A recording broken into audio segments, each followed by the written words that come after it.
Steve, how does your work studying how to make corporations work better tie in with the themes of the I4J summit?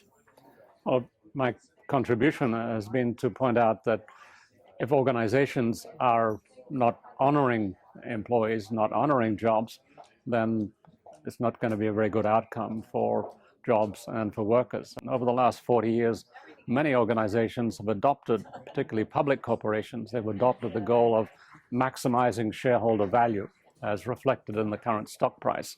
And they have linked that with executive compensation in stock, which causes the executive to focus on the current share price. And what they have done is to give priority to shareholders above everything else.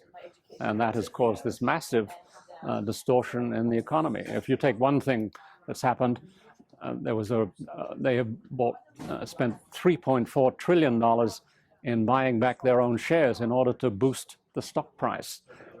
And most of those purchases were made at the top of the market. So these were very bad business decisions, but they have resulted in this massive transfer of resources from the corporation to the shareholders and the executives. Is that related to the issue where somebody will buy out a company that's not doing very well at a very low price and then essentially liquidate the assets and just make the whole company go away, but they'll pocket a huge sum of money? That's exactly the case. Activist hedge funds are doing that.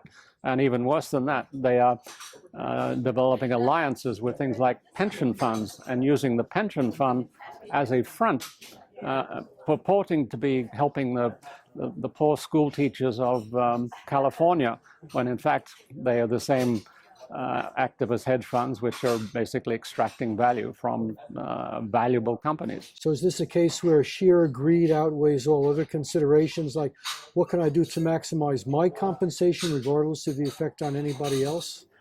That is what's happening. That is the dynamic that's been put in place, and this idea that that's the purpose of the firm is something that you'll hear every day in the business news on television. It's on the lips of every CEO, not every CEO.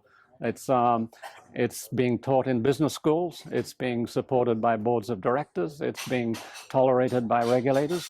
If the policy of trying to push up the stock price no matter what is ultimately a losing strategy, since companies want to do well, wouldn't the companies that practice that fail to compete, and then the companies that focus on the customers eventually rise above them? That's what's happening. And that's why Google and Uber and Amazon and Apple, which are focused on adding value to the customer, that's why they're putting these old firms out of business. Now, the good news is that in many of the old firms, there are at least large pockets within the firms that have realized the need to get into this different mode.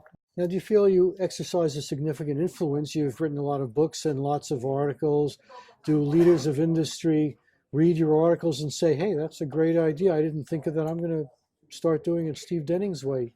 Well, I was just talking with one of the 5 biggest banks this morning on the phone, and he was telling me they are going through one of these transformations that I'm talking about, and they've been at it a year. They have 750 teams now operating in this new mode. He is evangelizing throughout the whole organization with the board of directors and the commercial bank and the investment bank and the audit department and the HR department.